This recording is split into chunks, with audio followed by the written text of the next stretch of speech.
आणि एक महत्त्वाची अपडेट येते, राष्ट्रवादी काँग्रेसमध्ये अंतर्गत वाद असल्याचे समोर आले। राष्ट्रवादीचे आमदार हे पवारांच्या संपर्कात असल्याची माहिती सूत्रांकडून समोर आली। राष्ट्रवादीचे तब्बल 22 आमदार हे शरद पवारांच्या भेटीला गेल्याची माहिती सूत्रांकडून समोर येते। गेल्या काही दिवसांपासून राष्ट्रवादीमधल्या कुरबुरींची चर्चा होतीच। सुनील तटकरे आणि प्रफुल्ल पटेल यांनी या अगोदर शरद पवार यांची भेट घेतल्याची माहिती होती।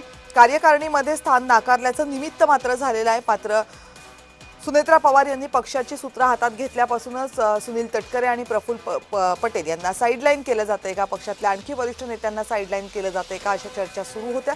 आणि त्यातच नव्या राष्ट्रीय कार्यकारिणीमध्ये या दोनही नेत्यांच्या नावापुढे कोणतीही पदं नसल्यामुळे चर्चा सुरू झाल्या होत्या। आणि त्यानंतर दोन्ही नेत्यांनी आधी शरद पवारांची आणि त्यानंतर सुनील तटकरेंनी देवेंद्र फडणवीसांचीही भेट घेतली होती। या संदर्भात आणखी माहिती देतात माझ्या सहकारी ज्योत्स्ना गंगणे। ज्योत्स्ना, काय अपडेट आहे याबद्दल?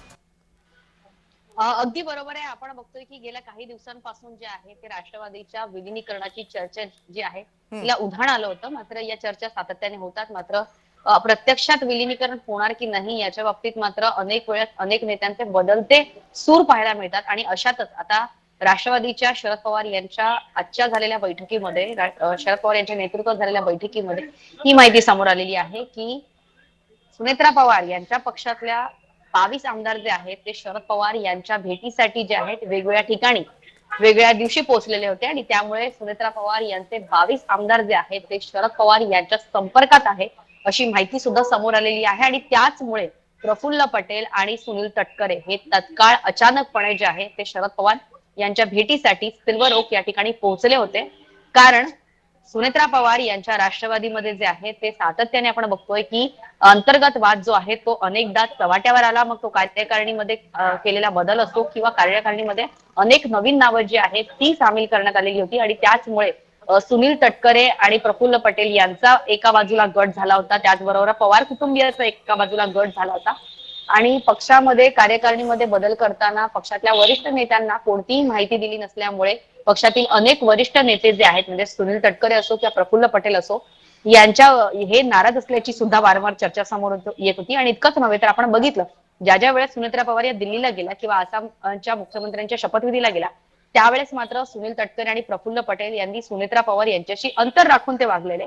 आणि सुनेत्रा पवार किंवा पक्षातील गटबाजी जी आहे ती सातत्याने समोर येत होती। मात्र अशातच ही माहिती समोर आलेली आहे की अजित पवार गटाचे म्हणजे सुनेत्रा पवार ज्याच्या अध्यक्ष आहेत त्या गटाचे जवळपास 22 आमदार जे आहेत ते शरद पवार यांच्या थेट संपर्कात आहेत। आणि त्यांनी अनेकदा बारामतीमध्ये जाऊन असो किंवा सिल्वर ओक वरती जाऊन असो किंवा वायबी चव्हाण सेंटरला येऊन असो वेगळ्या ठिकाणी वेगळ्या दिवशी या 22 आमदारांनी शरद पवार यांची भेट घेतली होती। आणि त्यामुळेच सुनेत्रा पवार यांच्या पक्षामध्ये अंतर्गत नाराजी असल्याचं चित्र अनेकदा समोर आलेलं होतं। अशामध्ये आजच्या झालेल्या बैठकीमध्ये सुद्धा दोन्ही राष्ट्रवादी एकत्र येणार की नाही यावरती सुद्धा चर्चा झाली। अजित पवार गटातील काही आमदारांचं असं म्हणणं आहे की त्यांना विलिनीकरण जे आहे ते हवं आहे। मात्र हे सूत्रांकडनं माहिती मिळते स्पष्टपणे बोलण्यास कुठल्याही नेत्यांचा नकार आहे। दोन्ही पक्षातले नेते जे आहेत मग राष्ट्रवादी सुनेत्रा पवार यांची असो किंवा राष्ट्रवादी शरद पवार यांची असो दोन्ही नेत्यांचं दोन्ही पक्षातील नेत्यांचं आमदारांचं खासदारांचं असंच म्हणणं आहे की पक्षश्रेष्ठी म्हणजे पक्षाचे अध्यक्ष जे काही निर्णय घेतील ते आम्हाला मान्य असेल। मात्र पक्षाचे जे पदाधिकारी असतात जे पक्षाची धुरा सांभाळत असतात ज्या त्या स्थानिक लेवलला त्यांची मात्र अशा वेळेस अडचण झालेली पाहायला मिळते। आणि त्यामुळे पक्षाचं विलीकरण होणार की नाही की होणारच नाहीये की होणार आहे अशा बाबतीतली चर्चा जी आहे ती म्हणजे चर्चा होत असल्यामुळे काम नेमकं कसं करायचं किंवा विरोधकांची भूमिका घ्यायची की सत्ताधाऱ्यांचा बाजू घ्यायची अशी अनेक अडचण जी आहे ती पदाधिकाऱ्यांची होत असते। मात्र विलिनीकरणावरती आतापर्यंत शरद पवार यांनी स्पष्टपणे भूमिका मांडली जरी नसेल तरी 22 आमदार हे शरद पवारांच्या संपर्कात असल्याची एक ठोस माहिती जी आहे ती समोर आलेली आहे। यातला आणखीन एक महत्त्वाचा मुद्दा म्हणजे काही दिवसांपूर्वी रोहित पवार यांनी वक्तव्य केलं होतं जेव्हा सुनील तटकरे शरद पवारांना भेटायला गेले होते की सुनील तटकरे हे राष्ट्रवादी काँग्रेसमधल्या काही आमदारांना घेऊन 2029 ची निवडणूक हे भाजपमधून लढतील। त्यामुळे शंका अशी होती की राष्ट्रवादी काँग्रेसमधला एक गट फुटून हा भाजपमध्ये जातोय की काय सुनील तटकरे आणि प्रफुल्ल पटेल यांच्यासारख्या नेत्यांच्या नेतृत्वाखाली। पण आता तेच आमदार जर शरद पवारांच्या संपर्कात असतील तर मग याचा अर्थ असा आहे का की सत्तेमधनं ते विरोधात यायला तयार आहेत?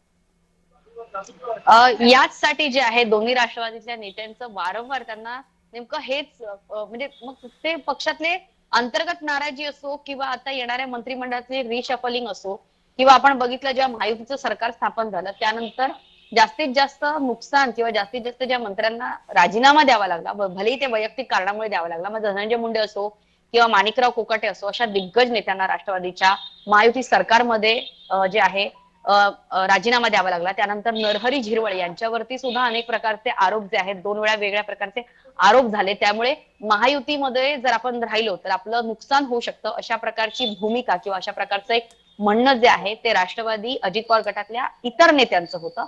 आणि त्यामुळे आम्हाला जर आमचा पक्ष किंवा आम्हाला आमची जागा म्हणजे आमदारकीची खासदारकीची जागा जर वाचवायची असेल किंवा जर महायुती सरकारमध्ये राहून जर आम्हाला फायदाच होत नसेल, आमच्याच मंत्र्यांवरती सातत्याने कारवाई होत असेल, तर मात्र आम्ही विरोधात जायला सुद्धा तयार आहोत, अशा प्रकारची एक भूमिका अजित पवार गटातल्या काही नेत्यांनी घेतली. मात्र त्याचबरोबर सत्ता जर सोडली तर पूर्ण येणाऱ्या 3 ते 4 वर्ष जे आपण बघतोय, येणाऱ्या काळामध्ये विरोधकांमध्ये राहणं इतकं शक्य आहे का? त्यामुळे एकूणच एक संघ म्हणजे राष्ट्रवादी एक संघ पक्ष टिकवणं तितकं शक्य आहे का? हे चॅलेंज आता सुनेत्रा पवार यांच्या समोर सुद्धा आहे आणि शरद पवार यांच्या समोर सुद्धा आहे. मात्र शरद पवार यांच्यासोबत सुनेत्रा पवार यांचे आमदारांचे वैयक्तिक सुद्धा संबंध आहे. राष्ट्रवादीची ताकद जी जर पाहायला मिळालं तर मुंबई सारख्या शहरामध्ये किंवा ठाण्यासारख्या शहरामध्ये जरी नसली तरी ग्रामीण भागामध्ये राष्ट्रवादीची ताकद आहे. आणि जर असे गटतट झाले तर येणाऱ्या काळामध्ये निवडणुकीमध्ये सुद्धा याचा फटका बसू शकतो. मग सत्तेमध्ये जायचं असेल किंवा विरोधकात जायचं असेल तर राष्ट्रवादी ते आपण नंतर ठरवता येईल अशी सुद्धा काही नेत्यांची भूमिका आहे. मात्र जर राष्ट्रवादीची अंतर्गत म्हणजे पहिलेच राष्ट्रवादीमध्ये 2 गट आहे, एक शरद पवार गट, एक अजित पवार गट. आता अजित पवार गटामध्ये सुद्धा जर फाटाफूट होत असेल तर एकूणच राष्ट्रवादीचं संपूर्ण नुकसान होऊ शकतं, मग ते महायुती सरकारमध्ये राहू दे किंवा सत्तेच्या बाहेर राहू दे.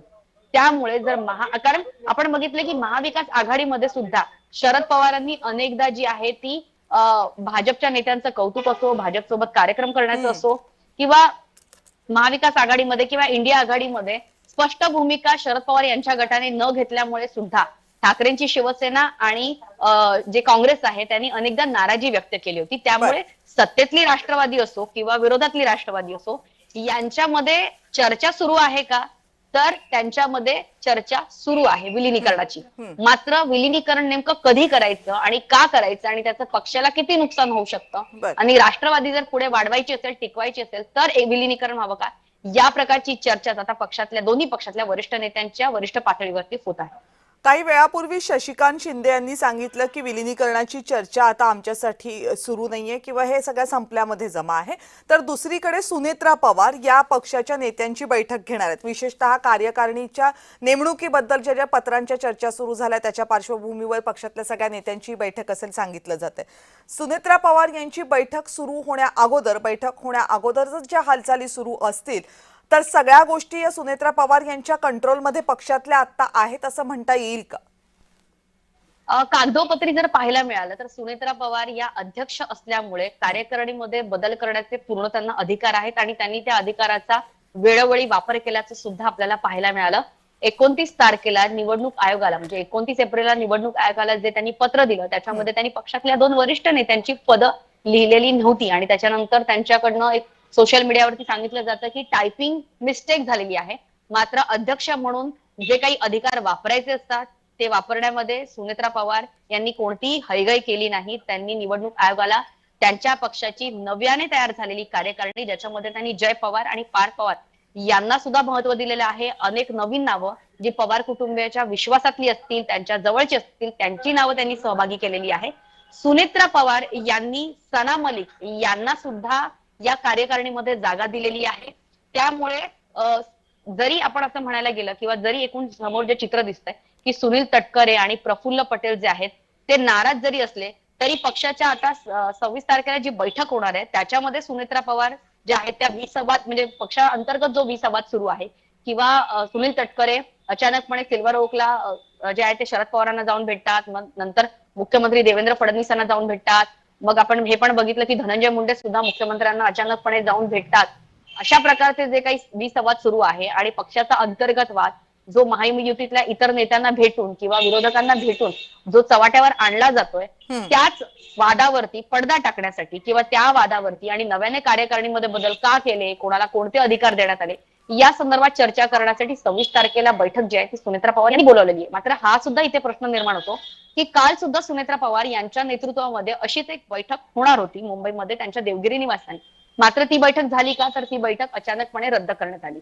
मग ही बैठक अचानकपणे रद्द करण्यात आल्याचं कारण जे आहे ते पक्षाकडनं फक्त अगदी बेसिक कारण देण्यात आलं की वेळ त्यांची पक्षातल्या नेत्यांची वेळ जुळवाजुळव होत नाही म्हणून. मात्र हेच नेते ज्यावेळेस त्यांना मुख्यमंत्र्यांना जाऊन भेटायचं असतं किंवा सिल्वर ओक वरती शरद पवारांना भेटायचं असतं तेव्हा त्यांची वेळ जी आहे ती जुळवाजुळव बरोबर योग्य पद्धतीने होत असते. त्यामुळे सुनेत्रा पवार हे कायद्याच्या दृष्टीने सध्या जर पाहायला गेलं तर कोणत्याही प्रकारे अडचणी आणि त्यांनी जे आहे ते पक्षाचे ज्योत्स्ना, तुमचा आवाज माझ्यापर्यंत व्यवस्थित पोहोचत नाहीये. तुमचा आवाज माझ्यापर्यंत व्यवस्थित पोहोचत नाहीये. या सगळ्या घडामोडींमुळे राष्ट्रवादी काँग्रेसमध्ये पुन्हा फूट पडते की काय अशी चर्चा निर्माण झालेली आहे. कारण शरद पवार यांच्या संपर्कामध्ये 22 आमदार असल्याची, राष्ट्रवादी काँग्रेसचे 22 आमदार असल्याची माहिती सध्या सूत्रांकडून समोर येते आणि गेल्या काही दिवसांपासून